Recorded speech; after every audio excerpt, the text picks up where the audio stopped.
The middle class and the army came to fear the SA. To the army, the SS was a more acceptable organization. Like themselves, the members of the SS were from the German upper class. The SS consisted very often of professional people, doctors, solicitors, and so on. They joined the SS, while ordinary working people were in the SA. And they didn't like each other. The military offered the Führer a deal. Their full support if Hitler would eliminate the SA. Hitler accepted, and with Himmler, rid the party of the stormtroopers in one night. The night of the long knives, that happened on the 30th of June 1934, so I was then just 12 years old. I remember it. The SA had a congress in Wiessee, not far from Munich. And they were all in bed at night when Hitler and the SS moved. The SA leadership was rounded up and executed so quickly, so ruthlessly, many never knew why. It's reported some were still shouting, "Heil Hitler," when they died. After the purge of the SA, Himmler transformed the SS into an elite military order. In time, they would come to run the concentration camps where Jews and all other enemies of the state were being executed.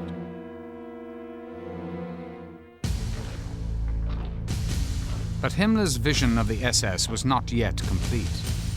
He planned to turn the SS into Germany's new aristocracy, the new Superman prophesied by Hitler's religion of the blood. Himmler's conception of the SS was no less than the creation of a new bloodstock elite for the Nazi order in Europe. At every stage, the SS was constantly reminded that it was no less than a warrior elite whose values of hardness and military valor were absolutely central to its existence. And more than that they were in fact ensuring the survival of the race in this way.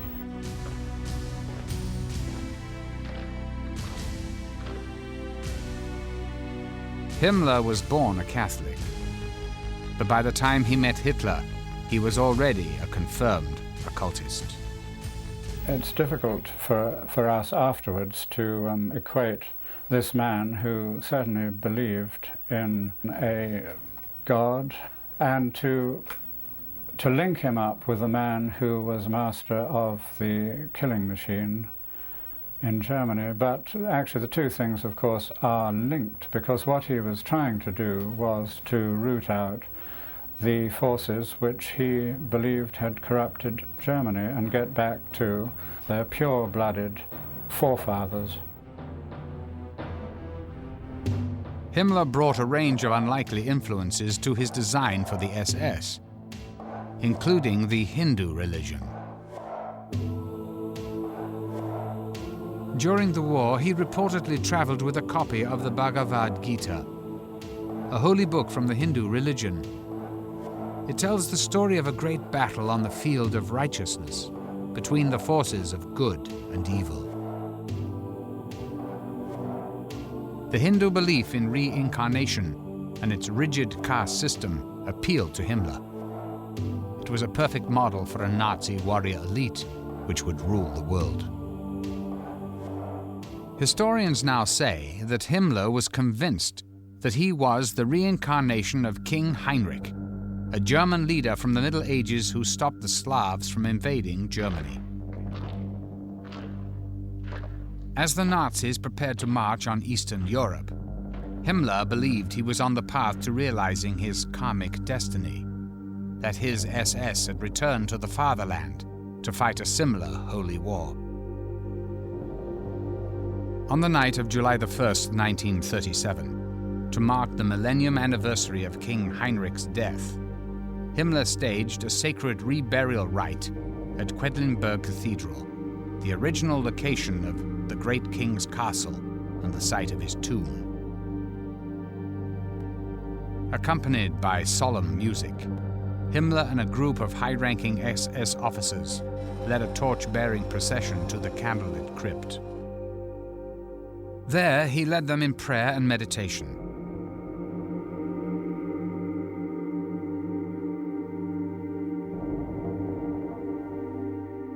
The king's remains were placed in a new grave, and Himmler laid a wreath of oak leaves, a symbol of ancient pagan origin.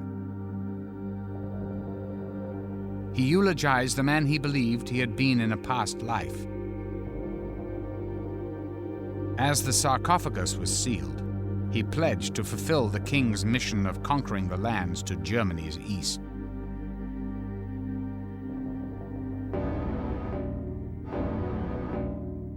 Himmler modeled his SS on the 13th century order of Teutonic Knights, who killed and enslaved the people they conquered.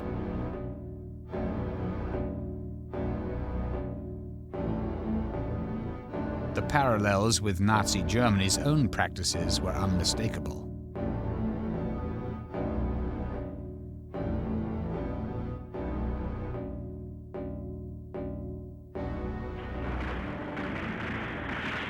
The Reichsführer SS attempted to reinstate the feudal system that the knights had lived by. As new lands were conquered, each SS officer was to take possession of a feudal estate. Local people were either killed or turned into slave labor.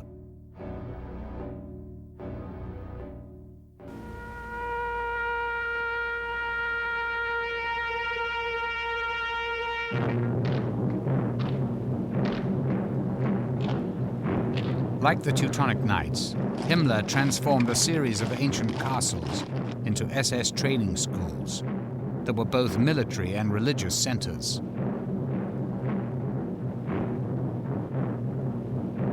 Here, recruits were initiated into the ways of so-called warrior priests.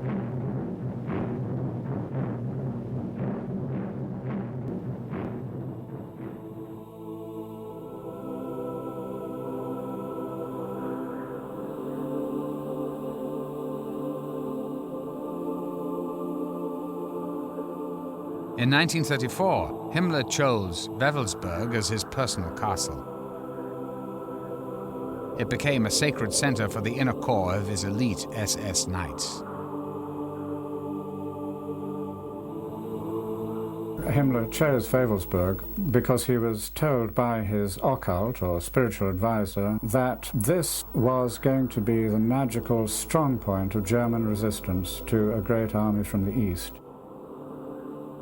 And there would be a great battle there, and the eastern hordes would be turned back. Himmler had grandiose plans for his medieval castle at Wewelsburg.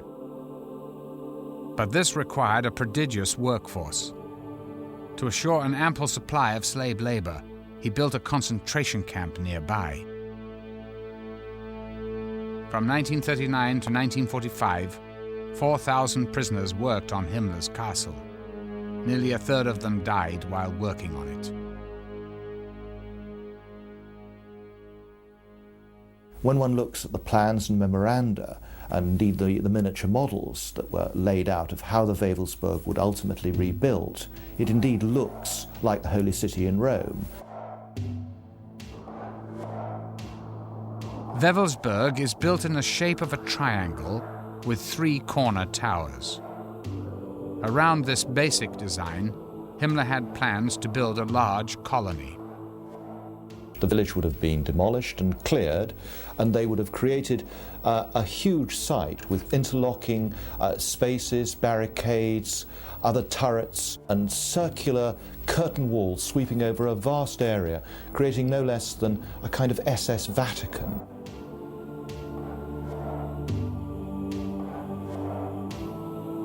It was the Great Northern Tower that would become the focus of Himmler's plans to make Wewelsburg an SS occult center. At the base of the tower, Himmler built a crypt. According to historians, it was a temple to honor the dead SS leaders.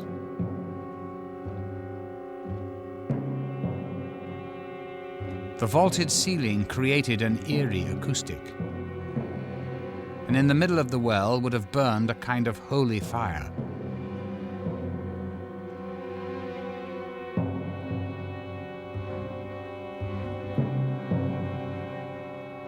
Along the edges of the crypt were 12 pedestals, upon which would have stood urns, waiting to contain the ashes of deceased generals. What would happen is the SS always had to have the 13 leadership. And consequently, when an SS general died, he was ritually cremated, his ashes were placed, and then his place was taken by a new general. In one legend, King Arthur gathered the 12 most chivalrous knights in a great hall. In Himmler's version, he created the Hall of SS Supreme Leaders in a room above the crypt. Here he would meet with his 12 highest-ranking SS officers. A large sun wheel adorned the floor. This radial pattern was made up of symbols from the ancient Nordic alphabet. Himmler tried to create a replica of the Grail Chapel from the Arthurian legend. A mystical chalice, the Grail was said to have contained sacred blood.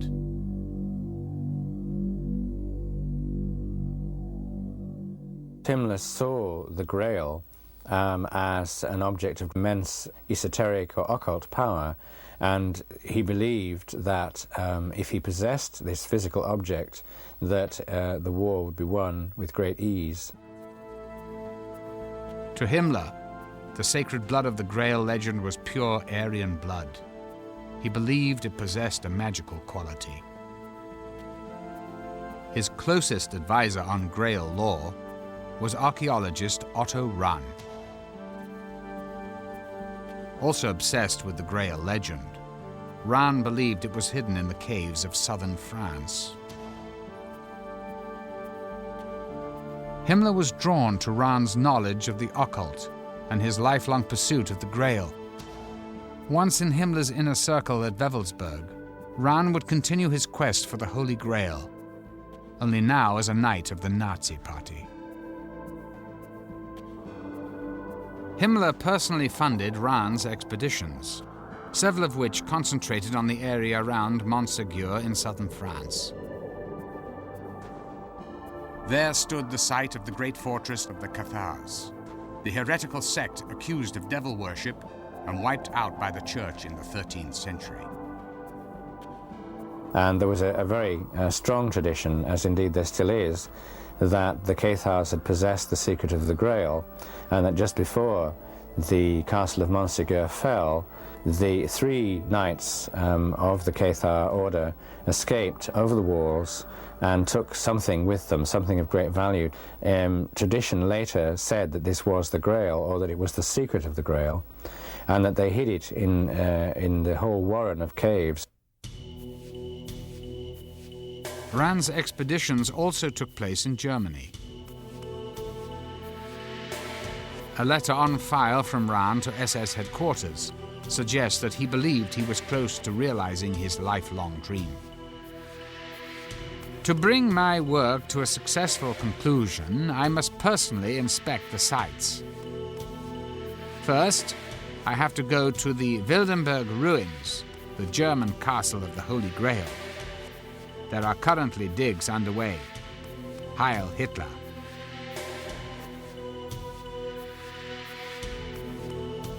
But Rahn was never able to secure the ultimate prize, the sacred chalice itself.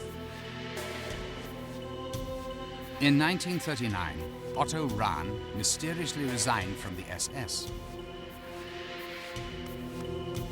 Many believed Himmler issued orders to have Rahn killed once it was clear his quest for the Grail had failed.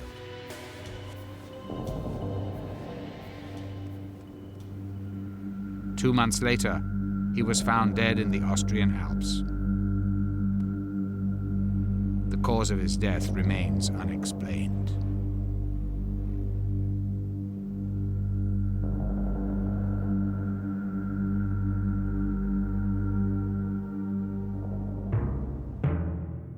In his continued quest to prove the superiority of the Aryan race, Himmler created a research institute called the Ancestral Heritage Organization. In addition to conducting medical experiments on human beings and checking bloodlines to ensure racial purity, the organization's mission was to resurrect and reinterpret occult practices, ancient Germanic myths, and pagan lore.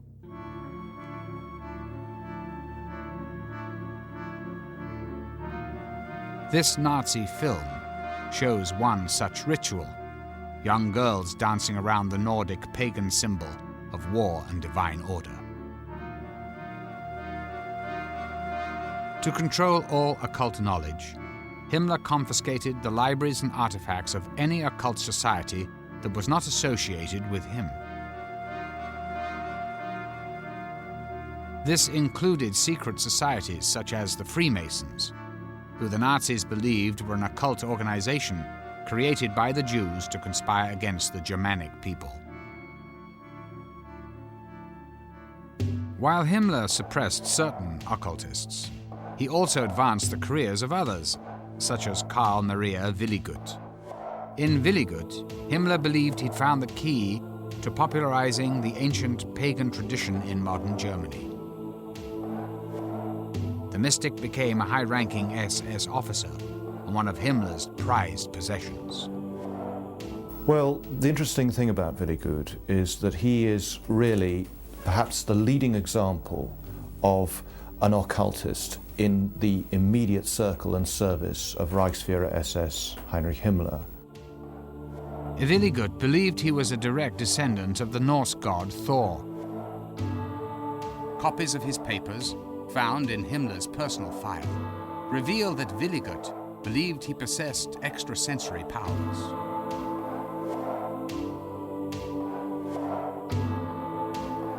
One document entitled The 9 Commandments of God was signed by Willigut and initialed by Himmler. Written in both modern German and the runic alphabet, it suggests that Willigut thought he was using his powers to rediscover the ancient rites and rituals of Germany's pagan past. According to Nordic legend, the runic alphabet used by Willigut was given to mankind by Odin, the supreme god in Norse mythology. This sacred alphabet was his gift to mankind. The runes were derived probably from a mixture of ancient signs that were carved on stone in pre-literate times. And these alphabets actually had meanings. Each letter has a meaning. The Hagal rune, protection of the bearer against his enemies. The Odal rune, one's connection to the clan or tribe. The Tyr rune, victory and world order. The Sig rune, the sun or conquering energy. These symbols appeared throughout the Nordic world, on such objects as Viking ships, battle spears and shields. The alphabet of ancient priests and magicians, runes were believed to be mystical tools for fortune-telling, casting spells, and invoking magical spirits. You cast the runes, somewhat analogous to a tarot layout. You throw them and then you read the particular combinations of runes that arise. It has got the reputation of being an extraordinarily powerful magical system. As Germany's warrior elite, members of the SS were taught the meaning of the runes. A photograph that survived the war shows an SS officer at a blackboard teaching the runes to a class of SS recruits. Many organizations within the Third Reich had their own special rune. The SS, perhaps the best known, of course, used the double Sig rune. These mysterious figures were worn on the shoulders and helmets of all SS uniforms. The Hitler Youth used a single sig rune.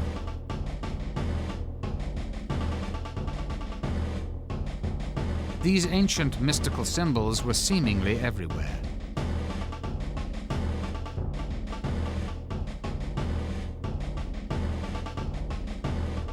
Serving as a constant reminder to Germans of their pagan past. After the SS recruit had passed his training and taken the oath, if he was an officer, he was then given the SS dagger, which was a sort of hunting knife with a black handle, the SS runes on it, the swastika and a wreath, and the German eagle. And this was a very prized possession. Engraved into the dagger were the words, "My honor is called trust."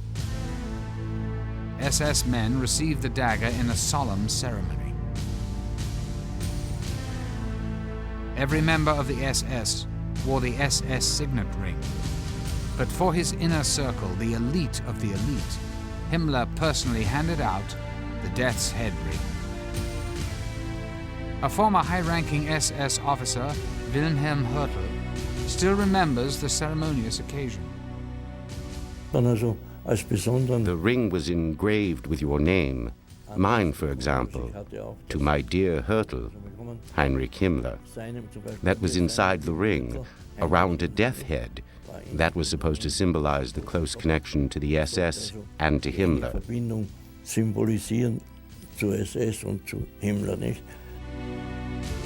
In a speech given to SS officers stationed at Dachau, Himmler stated, "Never forget, we are a knightly order, from which one cannot withdraw, to which one is recruited by blood, and within which one remains body and soul."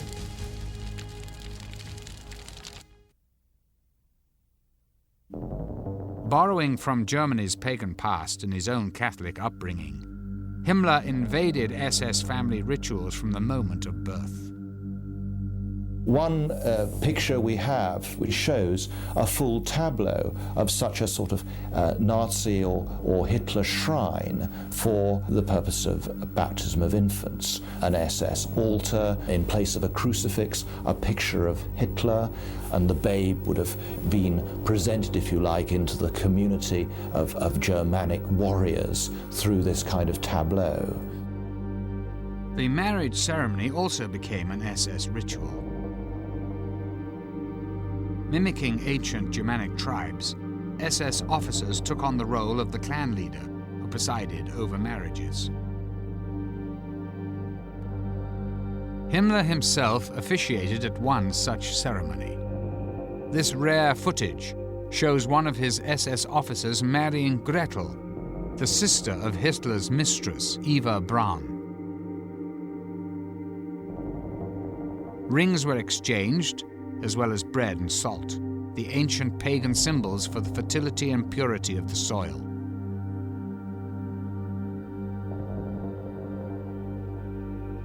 These ritual activities would take place to imply the pagan community of which every SS man and his bride was now a part. The Nazi year was marked with celebrations taken from the ancient Germanic calendar. The Maypole Festival, initially accepted as a celebration of fertility, was transformed into a show of nationalism and military strength. Hitler said, "And so it is that this day, the 1st of May, the land is filled with celebrations of the resurrection of the German people out of eternal inner strife." People need festivals to mark the year. And they tried to substitute the pagan festivals for the Christian festivals. They began to annex the festivals which the pagans had celebrated. Summer solstice, winter solstice, all these festivals, yes? And shaped them in their own image. Nazis even began to restore ancient pagan temples like Externstein, which was dedicated to a solar deity. At Externstein, During the summer solstice, a shaft of light shines through a window and lines up with a point on the altar.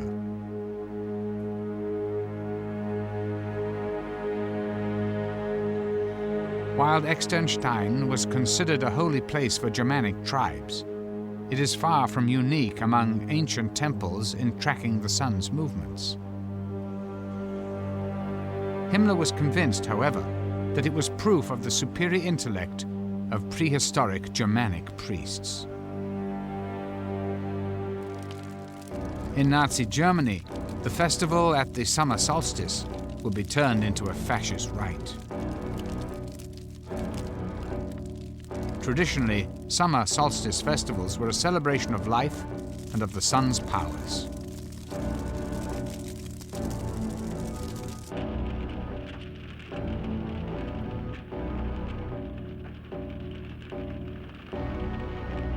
Dramatically staged and carefully choreographed, speeches were given preaching self-sacrifice and heroism. In this particular ritual, propaganda minister Goebbels gave the speech.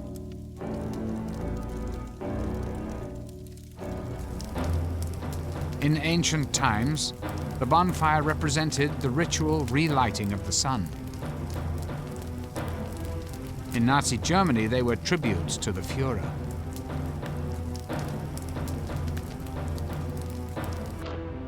In the largest of these rituals, torch-bearing troops created symbolic patterns in the night.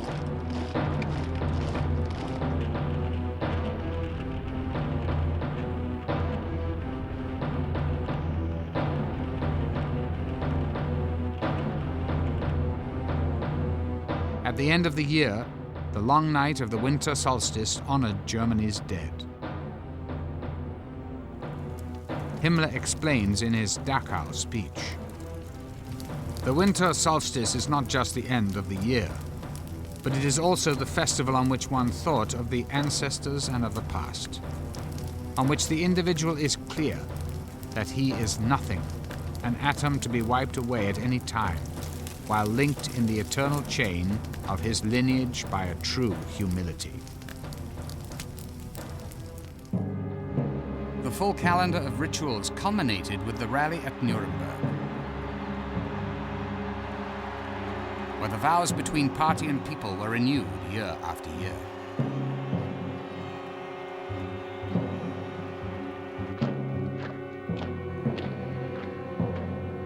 Tens of thousands of uniformed Nazis joined forces.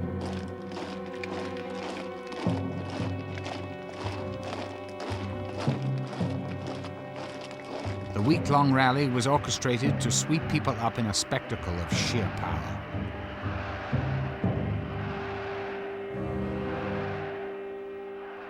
Now, every religion has its ritual. The Nazis had their ritual, their mass rituals, yes?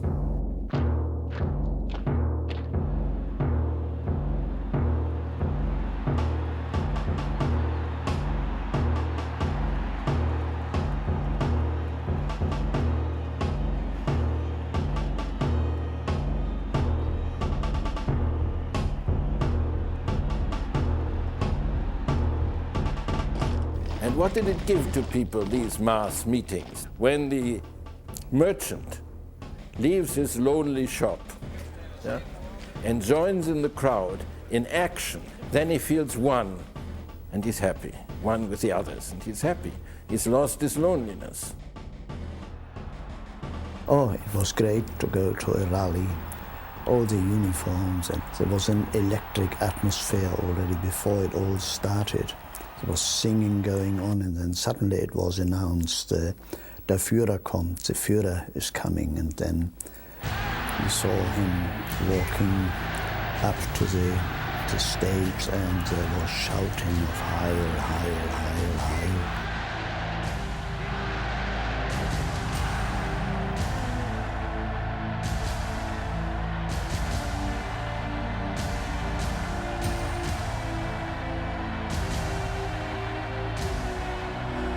As the Nazi frenzy swept Germany, Hitler made clear what he expected from the nation. The party is the selecting ground for German political leaders. Its doctrine will be unchangeable. Its organizations will be as hard as steel.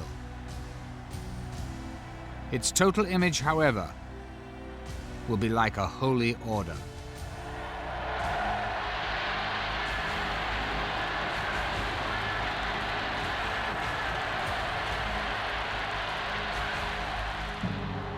The Nazi mass rallies were carefully orchestrated to build to an overwhelming emotional epiphany that evoked a religious fervor.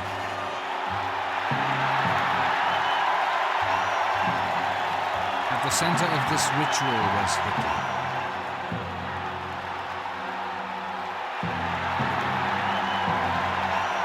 Everything was constructed to make Hitler look like divinity.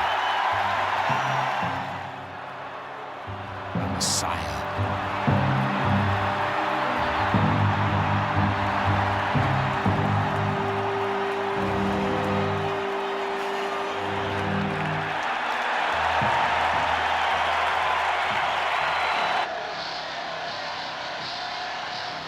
Having won the unquestioning support of the German people, Hitler was now ready to dominate the world.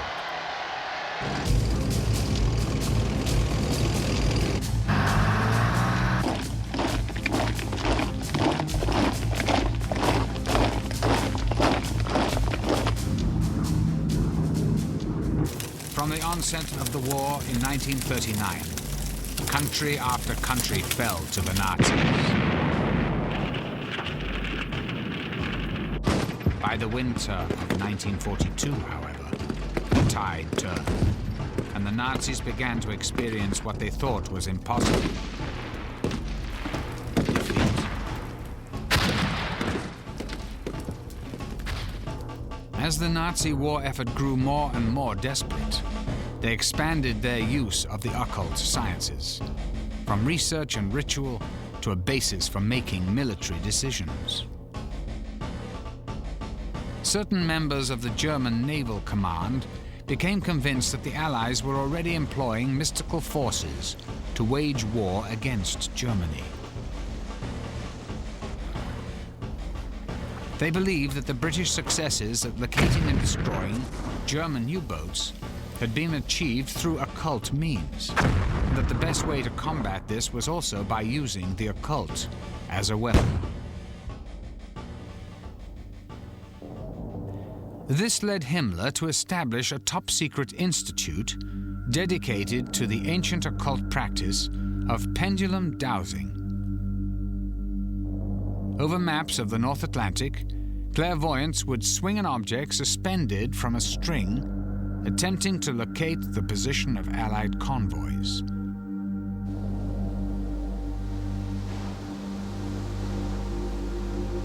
German U-boat missions were dispatched based on the results.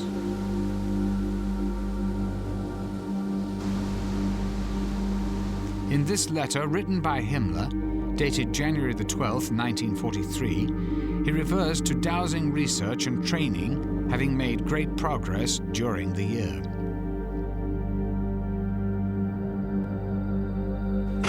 Still, the most common occult arts employed by the Nazis were astrology and prophecy, although they were approached in two distinctly different ways.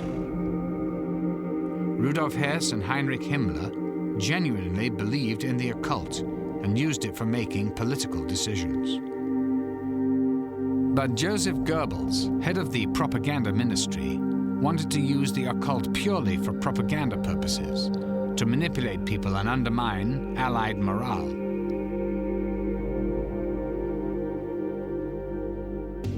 Goebbels soon became aware of a great source of mystical knowledge, the predictions of Nostradamus. One of the most celebrated visionaries of all time, Nostradamus completed his masterpiece of prophecy in 1555. The book contains subtle references to a crisis in Britain and Poland in the year 1939, the year Nazi Germany invaded Poland. Nearly 400 years after Nostradamus wrote his book. For Goebbels, Nostradamus was a perfect propaganda tool, whose work could be interpreted as predicting a great victory in Germany's future. Nostradamus' prophecies are written in four-line poems called quatrains, and they're so dense and esoteric that you can interpret them in many different ways. To interpret the French prophet, Goebbels recruited renowned astrologer and Nostradamus expert Karl Ernst Kraft. A particular quatrain that Goebbels seized on seemed to refer directly to Hitler and quickly became part of the Nazi leader's mystique. There's a very famous quatrain which has got the word Hister in it, which was everyone was bandying around, was saying that was Hitler. In Goebbels' diary, he expressed his excitement when Berndt, a member of his staff, began to formulate a plan to use the prophecy. 19th of May, 1942. Berndt handed in a plan for the occultist propaganda to be carried on by us. We are getting somewhere.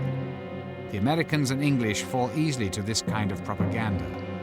We are therefore pressing into service all star witnesses of occult prophecy. Nostradamus must once again submit to being quoted. The creation of fake prophecies and fraudulent mysticism to influence the enemy became known as black propaganda.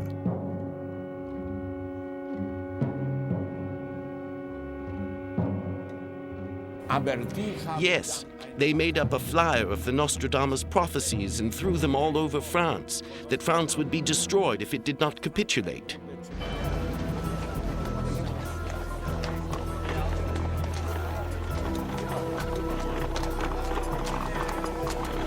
British intelligence discovered the deception and, recognizing its propaganda potential, began to wage their own Nostradamus campaign.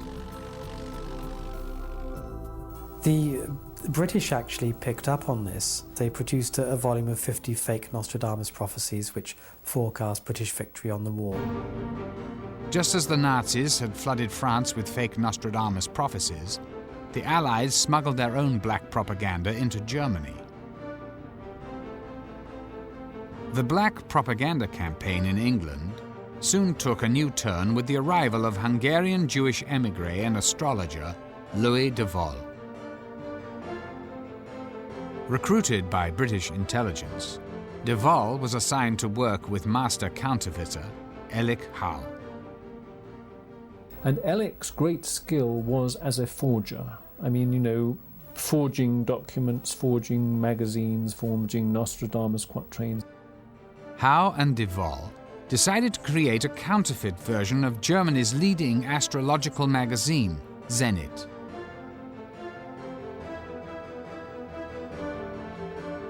They produced 2 issues in 1943. In these, they would try and make forecasts which would undermine German morale.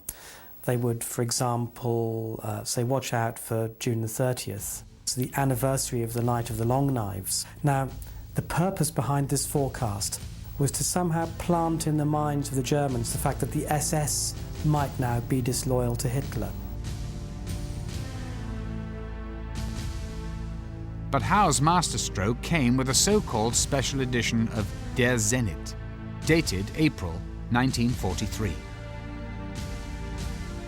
He cleverly waited until July to publish an April edition, thus seemingly being able to predict events he knew would come true. And what Howe and his colleagues did was to look at the sinking of German submarines, record the dates, and then in producing the April edition, produce these dates as if they were forecasts.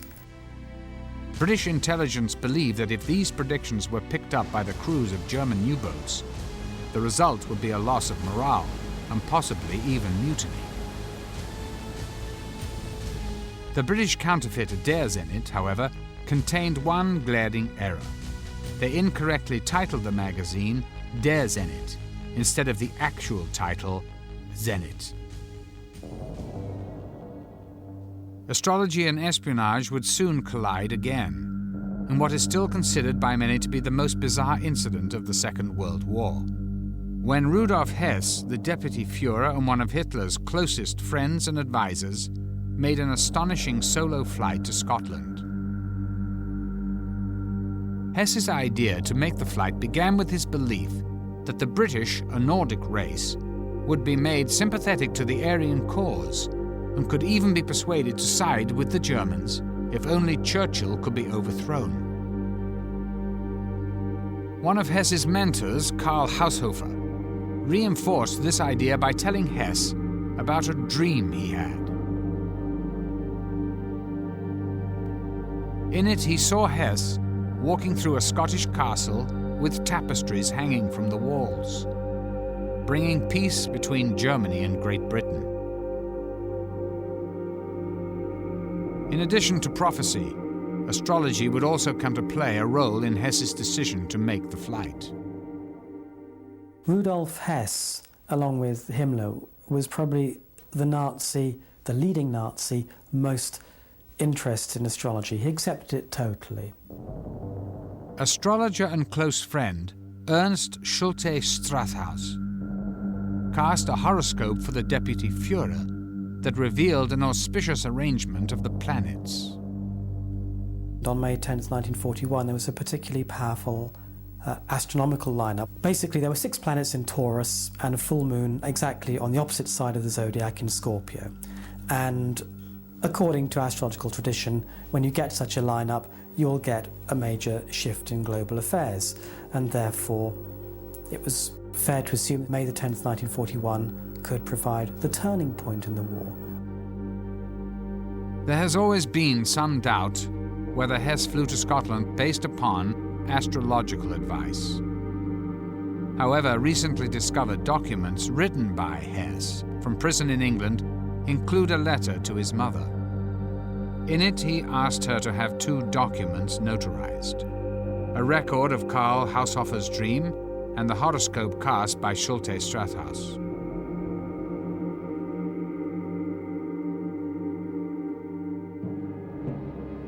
Before Hess made the flight, some believe he conferred with the Führer. 6 days before my father flew, there was a discussion between Hitler and my father, which lasted 4 hours. Nobody knows what they were talking, but one knows that when the 4 hours were over, my father and Hitler came from the room, and Hitler had his arm around the shoulder of my father and said, "Yes, you have been always and are still a very stubborn chap. This is a very friendly goodbye."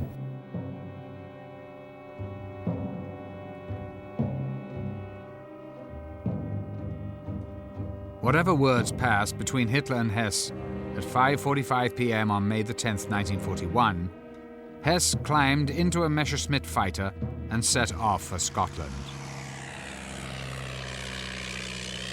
His plan was to meet with the Duke of Hamilton, a man he'd met through Karl Haushofer.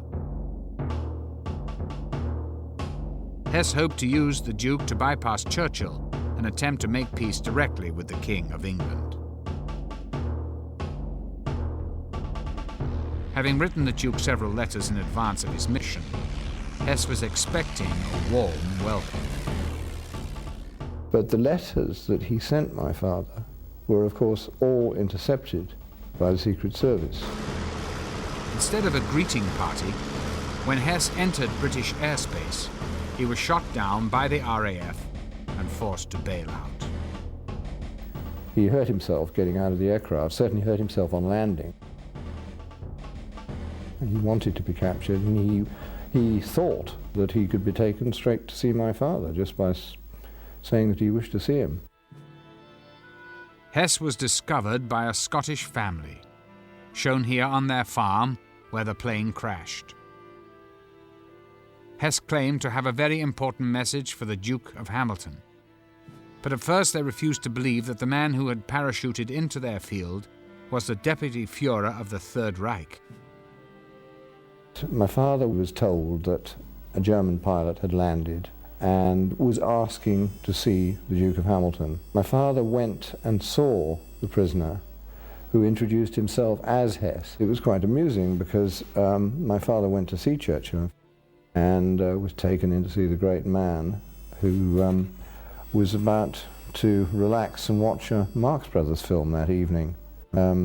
Churchill was quite incredulous about this. I think his words were, "Do you mean to tell me that the Deputy Führer is in our hands?" And when my father said, "I think it could be the case," he said, "Well, Hess or no Hess, I'm still going to watch the Marx Brothers film." Churchill's strange reaction to Hess's flight remains unexplained. A great deal of information about the events of May 1941 remains in whiles. The Führer's reaction remains equally puzzling.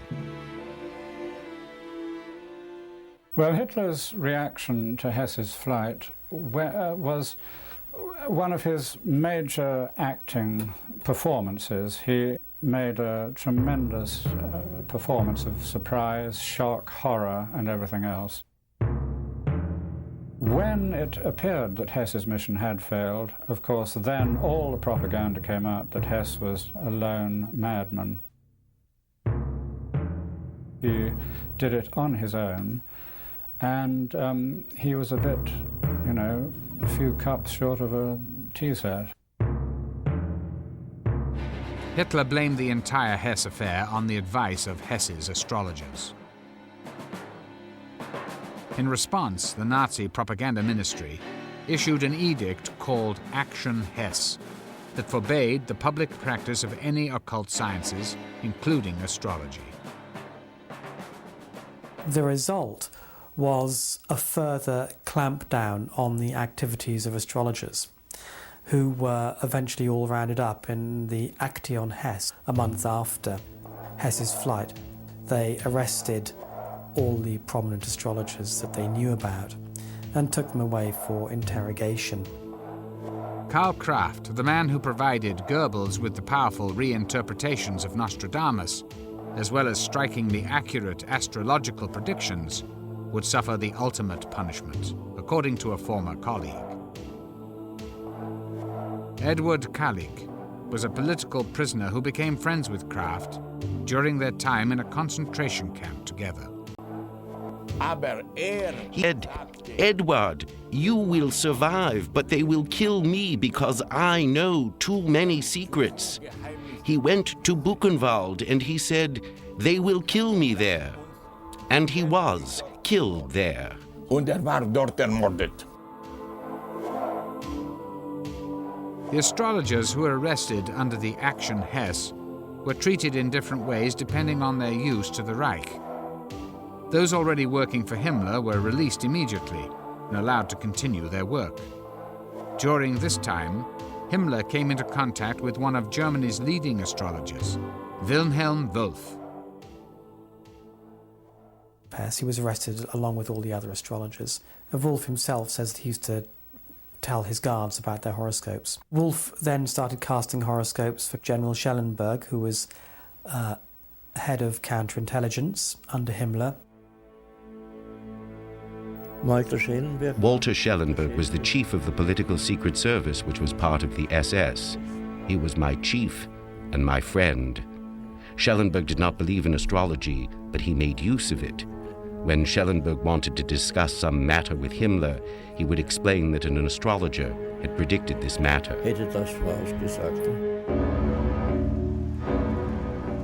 In 1943, Wolff predicted that Hitler would survive a great danger on the 20th of July 1944, that he would fall ill in November of 1944, and die a mysterious death before the 7th of May 1945. On the basis of these predictions, Wolff became Himmler's personal astrologer and one of his most trusted aides. All of these predictions came to pass. In a post-war interrogation by the Allies, Schellenberg admitted using Wolff to advance his own position. He believed that Wolff's influence would carry great weight with Himmler. When I was still in prison with Schellenberg during the proceedings at Nuremberg, we still talked about it. And Schellenberg was very proud that through Wolf he could influence Himmler. According to Schellenberg's interrogation, during the final weeks of the war, Himmler became obsessed with the astrology of a coup, when the stars suggested he might successfully overthrow the Führer. It was late April 1945 when Soviet troops already encircling Berlin, already entering the outskirts of Berlin, so the war was pretty well lost. Himmler remembered a conversation he had earlier with Wolf, in which Wolf told him that it looked as if there would be disaster for Germany until 1945. Reading Hitler's chart, Wolf saw planetary arrangements that indicated a downfall.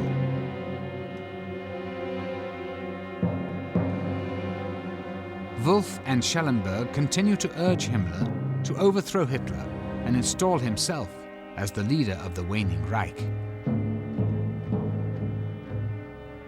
Both Schellenberg and Himmler trying to curry favour with the Allies. And intriguingly, in the last days of the war, a meeting between Himmler and a representative of the World Jewish Congress, at which Wolf, as Himmler's astrologer, was present.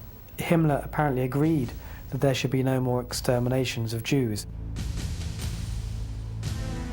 Despite Hitler's order to continue the exterminations to the end, Wolf was instrumental in convincing Himmler to temporarily stop the killing.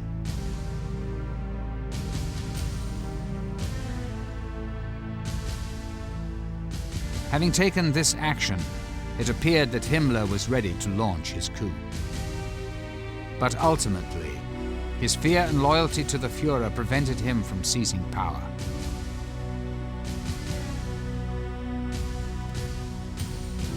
Himmler remained hopeful that some mystical force of destiny would alter the defeat that was clearly at hand.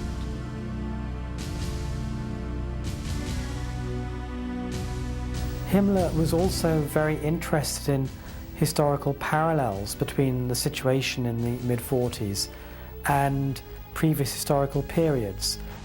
Himmler looked back to the previous Great German War with Russia, the 7 Years' War, the fought between Frederick the Great of Prussia and the Russians. Fortunes are said to have turned then when the Russian Tsarina Elizabeth died. In April 1945, President Roosevelt died, and Himmler took this as a sign that history was about to repeat itself and Germany was going to be saved.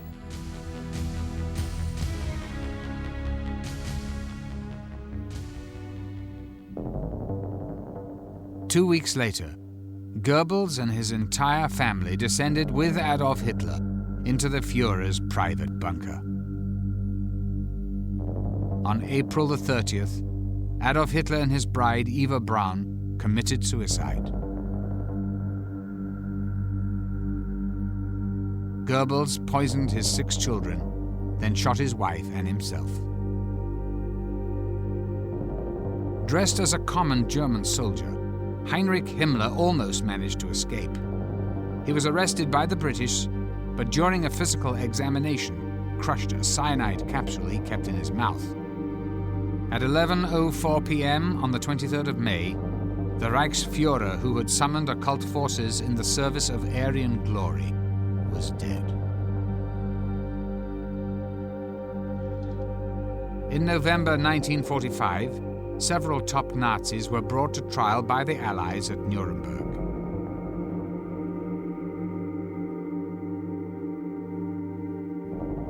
Rudolf Hess was sentenced to life in prison.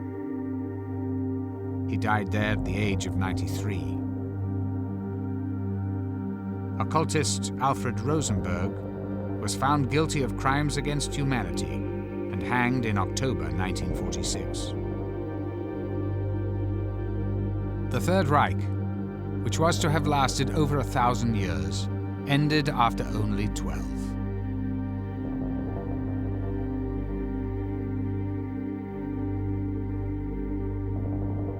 Nearly 50 million had died.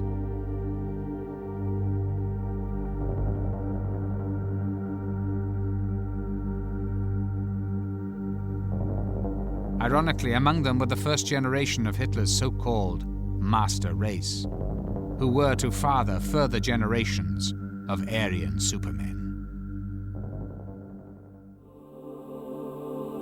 Throughout history, mythology has had a powerful influence on the human mind. All cultures have been mythically driven. However, in Nazi Germany, the linking of political aims to a corrupted mythology led to an evil unparalleled in history.